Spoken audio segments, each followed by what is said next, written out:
Welcome to the Slop Farm. Enjoy the video. Wear gloves and eye protection before touching the 12-volt battery to prevent sparks or acid contact. Park the Toyota Camry on level ground, set the parking brake, and turn the ignition off and remove the key. Open the hood and locate the battery toward the front passenger side. Identify the positive terminal marked with plus and red cover and the negative terminal marked with and black cable. Note the battery group size. Many Camry models use group 35 and have a replacement rated at least 550 cca ready.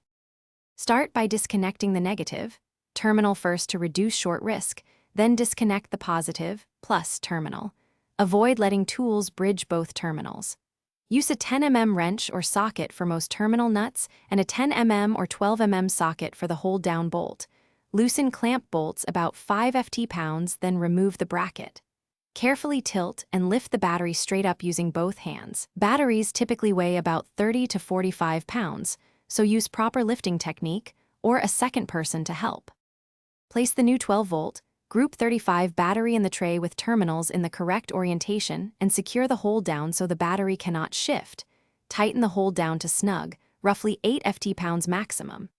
Reconnect the positive, plus, terminal first, then the negative, terminal, and torque the terminal clamp nuts to about 5 ft-pounds to ensure good contact without crushing the post.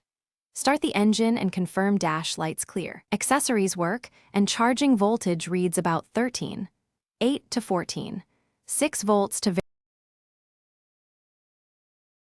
Thanks for watching. Consider subscribing if we helped you today.